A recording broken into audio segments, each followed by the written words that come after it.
gracias. Muchas gracias. Gracias a todos. Bueno, pues desde luego agradecer la invitación a la diputada Anita Sánchez Castro y desde luego saludarle la participación en esta mesa de la senadora Blanca Piña y de las diputadas Susana Cano y Oli Carrasco, con quien estaremos trabajando próximamente, esperemos, ¿no? Desde la administración pública en todo lo que se refiere a los temas laborales. Parece que antes que nada tengo que darles un saludo por parte de la maestra Luisa María Alcalde, quien será la próxima secretaria del Trabajo y Previsión Social del gobierno entrante. Ella, pues, por razones de agenda no pudo asistir y desde luego me pidió a mí que viniera a darles a ustedes un saludo muy fraternal y afectuoso. El tema que nos trae de este foro, evidentemente que tiene que ver con temas fundamentalmente del sector salud, pero hay que decir incluso que este tema evidentemente tiene digamos, una carga muy fuerte desde el punto de vista sindical y laboral, que desde luego tiene que verse en el ámbito de los organismos públicos, federales y estatales de salud. Todos sus conflictos son resueltos a través de tribunales o del Tribunal Federal de Conciliación y Arbitraje. No así, aclaro esto, por lo que nos corresponde a nosotros como Secretaría del Trabajo directamente, no así están sectorizados a lo que es la Secretaría del Trabajo, es decir, los conflictos laborales en general, en la generalidad, se resuelven a través de tribunales federales en los que la Secretaría del Trabajo no tiene injerencia directa. Sin embargo, sí, en cuanto a una política laboral, una política social en materia laboral, que tiene que tocar de manera indirecta todo lo que tiene que ver con los trabajadores del sector salud, y estaremos nosotros, digamos, trabajando de la mano con el sector salud del nuevo gobierno y con las instituciones que tengan que ver en materia en las entidades federativas, para darle solución a la problemática de sus trabajadores. Tenemos que decir, en todo caso, que de cara a las nuevas reformas que se están planteando ya en materia laboral y sindical, habrá que decir también que hay digamos, tenemos ahorita un paradigma que fue la reforma constitucional en materia laboral, que se aprobó el 24 de febrero de 2017, y que quedó en sus transitorios de materializarse, de aprobarse las leyes secundarias en un año posterior. Pues aún y cuando pues pasaron los tiempos, estamos todavía esperando que esas reformas se materialicen, y es muy importante destacar qué es lo que contiene y en qué consiste y cuáles van a ser sus impactos de estas reformas, porque van a tener que ver también con digamos, un ejemplo, un paradigma de lo que entendemos debe ser los cambios que deben de venir para los trabajadores del apartado B del artículo 123 constitucional. La reforma constitucional es fundamentalmente el artículo 123, apartado A, en lo que se refiere a derechos de sindicalización, es decir, se garantiza la libertad sindical, se garantiza la representatividad de los sindicatos, y los grandes cambios que se plantean también tienen que ver con que la justicia laboral pasa de las juntas locales o federales de conciliación y arbitraje a los órganos jurisdiccionales que están adscritos a los tribunales de justicia, sean federal o sean los estatales. Es decir, la justicia deja de ser materia, digamos, administrativa prácticamente, porque en estas juntas, ustedes saben, están constituidas por un representante patronal y otro representante de los trabajadores, y claro, un representante del Estado, y ya sabemos permanentemente cómo es que se maneja la justicia en estos órganos de justicia laboral, y que son fundamentalmente con intervención directa o de las grandes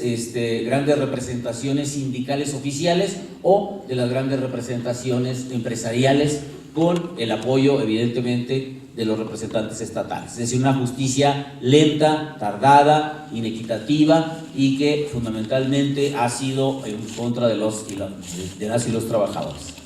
Entonces, esto significa pues que el Estado federal y las entidades federativas tienen que hacerse cargo para constituir los tribunales, en su caso local, en su caso federal, los tribunales federales laborales, en materia laboral, que van a resolver toda la conflictiva de los trabajadores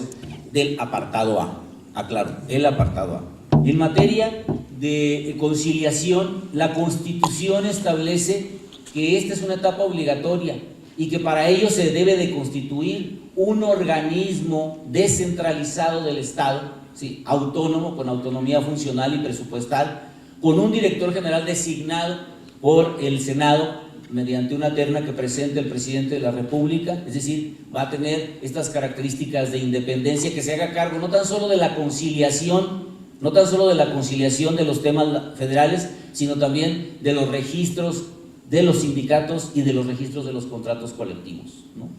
Otro de los grandes cambios, menciono así, son 4 los que traigo solamente, menciono el cuarto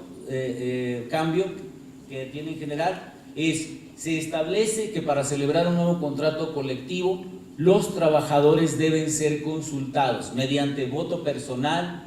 libre y secreto. Igual regla se sigue para la elección de sus directivas sindicales. Es decir, es un derecho que tenemos ya todas y todos los ciudadanos desde las grandes reformas que vienen desde el 97, ¿verdad?, que ahora sí el voto es personal, libre y secreto, y bueno, es una garantía que se viene cumpliendo para las y los trabajadores, para elegir a sus representantes sindicales hasta la nueva reforma que en su momento se publique. Ya la propia Corte tiene algunas resoluciones, los tribunales colegiados, respecto de que el voto para la elección de directivas debe de ser personal, libre y secreto. Sin embargo, ya en esta reforma constitucional ya se hace efectiva y se hace obligatoria para que las leyes secundarias establezcan cuáles van a ser los procedimientos para ello. Bien. Tenemos la reforma constitucional pendiente, que es uno de los grandes retos del nuevo gobierno. Es hacer la reforma a la Ley Federal del Trabajo, una creación de una ley orgánica para crear este Centro Federal de Conciliación y Registro Laboral, y a su vez dar la pauta para que se constituyan los centros de conciliación a nivel estatal, por los que tendrán que pasar trabajadores y patrones antes de ir a un conflicto judicial. ¿Por qué? Porque le estamos apostando a la conciliación, a la mediación, a la solución alternativa de conflictos, que no sea todo irse a juicios que sabemos que son muy, pero muy largos. Y una estadística que les comparto y que es parte de un estudio que ya incluso lo tienen los propios norteamericanos, ¿no?, cuando se estuvo negociando el capítulo laboral, el 80% en promedio de los laudos condenatorios, es decir, después de 5, 6, 7, 8, 10 años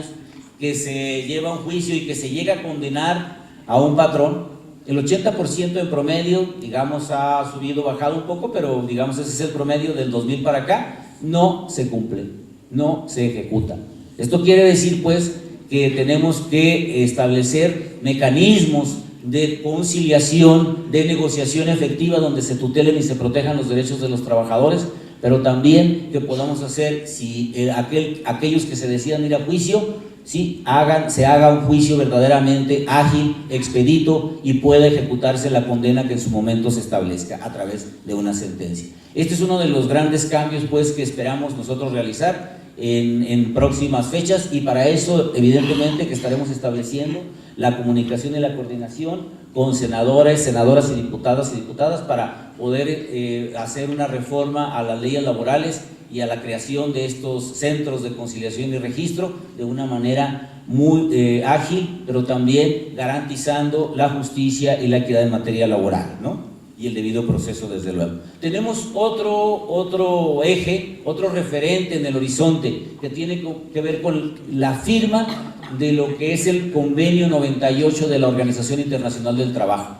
Este Convenio 98 tiene que ver con garantizar la libertad sindical, la representatividad de los sindicatos y sus directivas, pero también la libertad de negociación colectiva. Esto tiene que ver con garantizar que los trabajadores puedan afiliarse o dejar un sindicato sin ser discriminados, sin ser despedidos, o que tengan que afiliarse a un sindicato para incorporarse a su trabajo. Estas son parte de las garantías de un convenio 98 que fue firmado desde 1947 y que el gobierno mexicano, el presidente Peña Nieto, lo firmó en 2015, entendemos, porque era una parte de las presiones para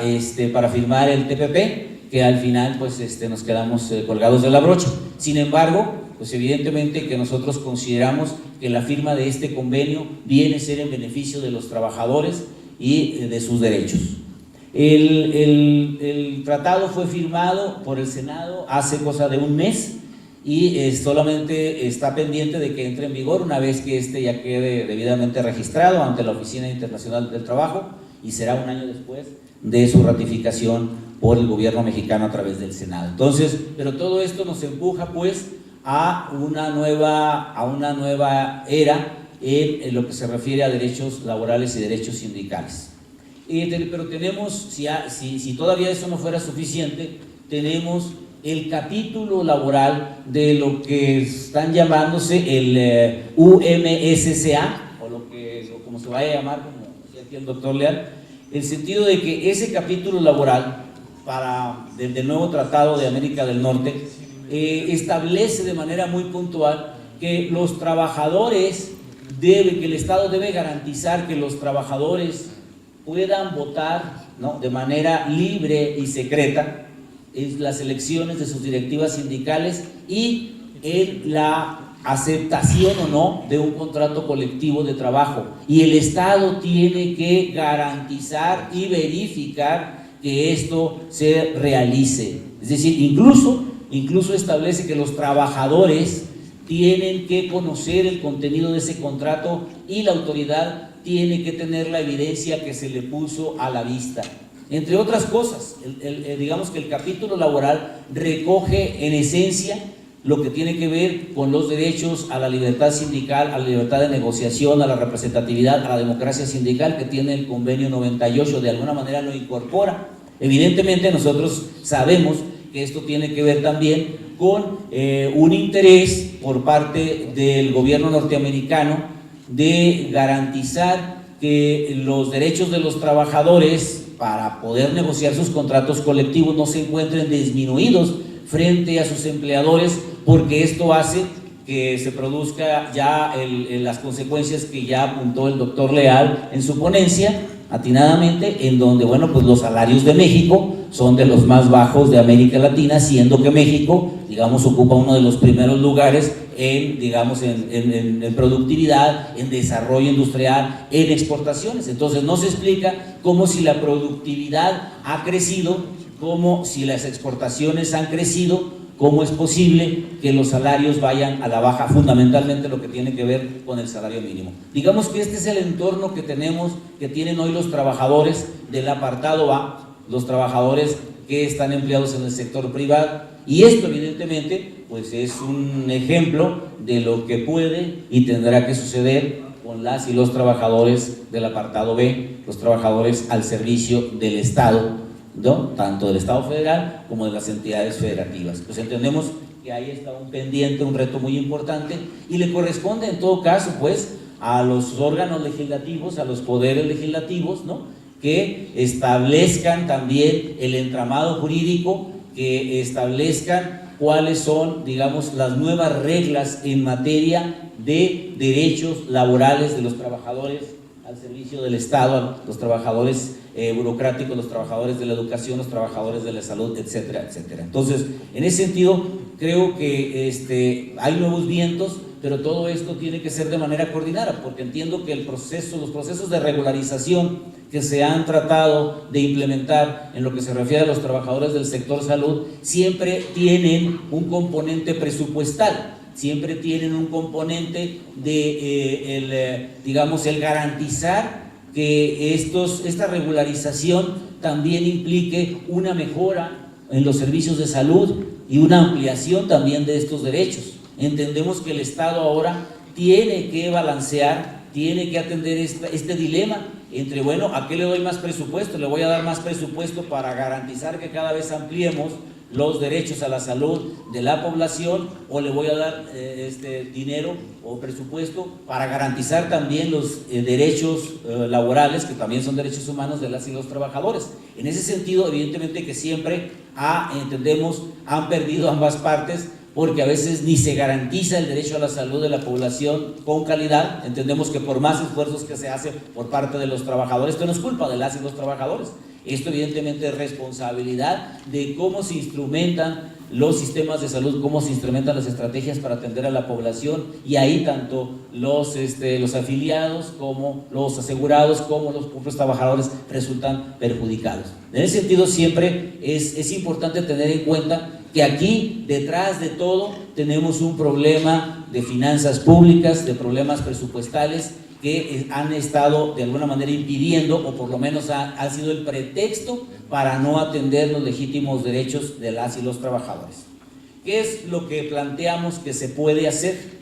Digamos que los 8 ejes principales de la política laboral del nuevo gobierno, los menciono solamente para que ustedes tengan idea de por dónde va la cosa. En primer lugar está lo que se refiere a la formación profesional y capacitación para el trabajo. Esto forma parte también de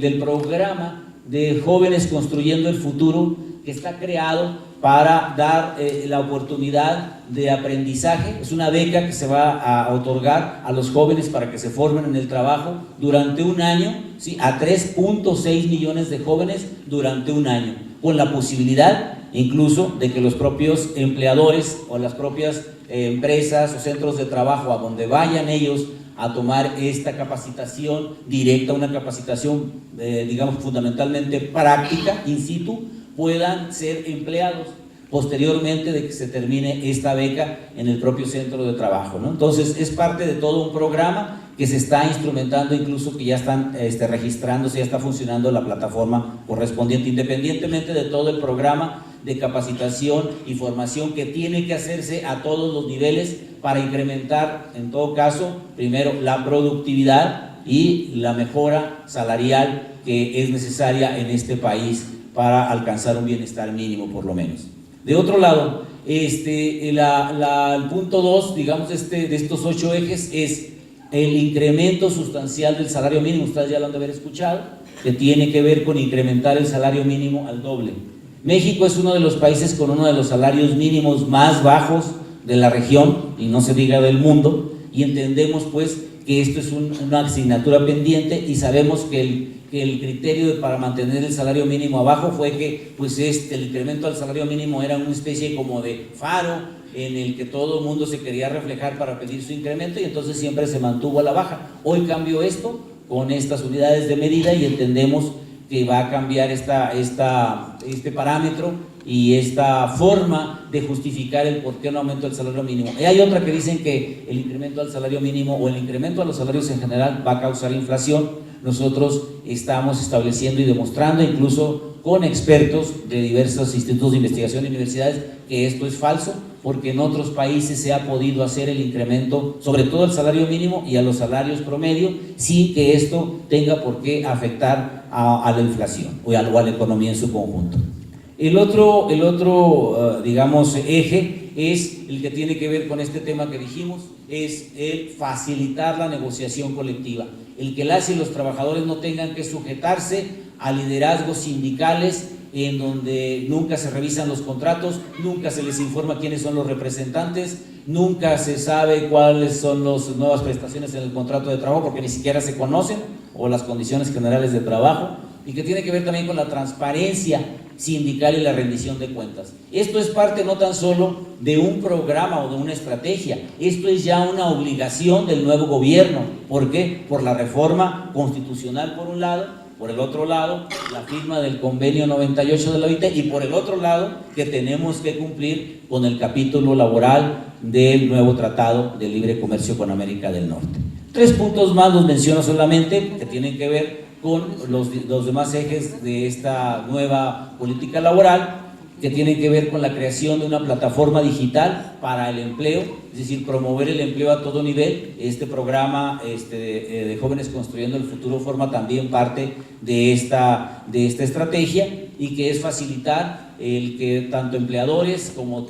posibles trabajadores puedan establecer el acuerdo para poder trabajar y establecer los perfiles y establecer las solicitudes, posibilidades de trabajo, expectativas, etcétera, que puedan facilitar que puedan ser contratados las y los trabajadores en condiciones de trabajo digno, con lo que la OIT llama el trabajo decente. La certificación de trabajo justo es otro de los temas importantes. Aquellas empresas que paguen salarios justos y equitativos, se les podrá dar una certificación que les servirá incluso para que puedan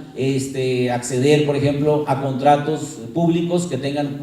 algunos puntos más para poder ser seleccionadas, para poder otorgar servicios o vender bienes a los municipios, a los estados, a la federación, y que puedan tener, digamos, estos derechos de preferencia frente a otras empresas que no tengan estas certificaciones, y algunos otros estímulos que pudieran establecerse desde el área del sistema de administración tributaria o desde el área hacendaria. El otro programa es la certificación, la inserción digna de los migrantes mexicanos frente a todo este problema que tenemos, en donde nuestros paisanos están regresando ahora por la política migratoria del gobierno de Trump, y que puedan ellos insertarse de una manera digna en el mercado laboral en México. Y por último, el programa de certificación de competencias y habilidades para el trabajo, para que no sea necesario que tengamos que ir a una institución de educación superior o a un instituto técnico directamente, porque a veces es muy difícil para un trabajador tener que atender a la familia, tener que atender el trabajo y luego tener que ir a un centro de estudios, sino que esto pueda ser de una manera mucho más sencilla para certificar que cada uno de los trabajadores, sea operario, sea técnico, sea algún otro tipo de trabajo, pueda certificar sus competencias y habilidades y pueda él encontrar un mejor empleo y con un mejor salario. Nosotros consideramos que estos son los 8 ejes fundamentales, y claro, solamente me quedaba en la mesa que todo esto tiene también que ver con acabar con los contratos de protección, dar datos muy puntuales respecto del fenómeno laboral en México. Se calcula que el 90% de los contratos colectivos en México son contratos de protección. ¿Cuáles son estos contratos de protección? Son aquellos en donde el patrón, al momento de instalar su empresa, su centro de servicios, decide con qué sindicato va a firmar el contrato colectivo que va a regir las relaciones laborales. Y es entonces cuando él consulta con sus abogados y dice, bueno, quiero un sindicato y quiero un contrato a modo para que podamos nosotros quitarnos de problemas. Entendemos que lo hacen a lo mejor por razones, justificaciones legítimas, porque dicen es que no queremos problemas, aquí no queremos revoltosos y no queremos sindicatos que nomás estén esquilmando a los trabajadores, pero la verdad que no es así. Esto lo que ha provocado que estos contratos de protección pocas veces se revisan, y si se revisan son casi aumentándole un peso a los sueldos, aumentándole pequeñas prestaciones, en donde los líderes sindicales firman el contrato a espaldas de los trabajadores y en beneficio evidentemente o a cambio de canonjías por parte del patrón. Es la reforma laboral, el convenio 98 de la OIT y el capítulo laboral que se está por firmarse, entendemos, con los Estados Unidos y Canadá, establece, digamos, las premisas, las reglas, las limitantes y las obligaciones a cargo del Estado para garantizar que primero los nuevos contratos sean aceptados por las y los trabajadores, que los sindicatos que los van a firmar sean electos mediante voto personal, libre y secreto, o se garantiza esa circunstancia, y que los contratos que ya están firmados sean revisados en forma paulatina, acorde con las fechas de vencimiento de cada contrato, pero también con las posibilidades que tenga el Estado para hacer la revisión de los miles y miles de contratos que ya se encuentran firmados, pero todos en la lógica de terminar con la venalidad en la firma de los contratos, y que los trabajadores puedan conocer y aceptar el contrato colectivo y negociar colectivamente su sindicato en forma democrática. Entendemos que esta es una de las líneas fundamentales para lograr lo que se llama el trabajo decente y lograr superar las líneas del bienestar mínimo de cada uno de los mexicanos. Esa sería un poco la idea que se tiene en cuanto a esta nueva política laboral, y evidentemente pues yo solamente insistir está ahí planteado cuáles son los nuevos vientos en materia laboral, pero también hoy tenemos un gobierno que puede ser respaldado y que puede ser impulsado a través de cada una de las cámaras, ¿no?, del Congreso de la Unión, desde donde tendremos que trabajar conjuntamente para que se facilite con las nuevas reglas y el nuevo entramado jurídico que tiene que regir las nuevas relaciones de trabajo. Así lo entiendo, y desde ahí tendremos que construir conjuntamente, porque también evidentemente que cuando se genera ya nuevas obligaciones para el Estado en materia de basificación o en materia de prestaciones económicas, en materia pensionaria, en materia de jubilación, en materia de seguridad social, pues en general, evidentemente que tiene que ver con presupuestos y finanzas, y esto también pues tiene que ser debidamente conciliado, tiene que debe ser debidamente valorado, porque pues tenemos que cuidar mucho que podamos nosotros atender ambos aspectos, ¿no? Muchísimas gracias por su atención. Gracias, licenciado. Solicitamos atentamente a la diputada Anita Sánchez Castro haga entrega y reconocimiento al licenciado Alfredo Domínguez Marrufo por su participación en este foro. Por favor, diputada.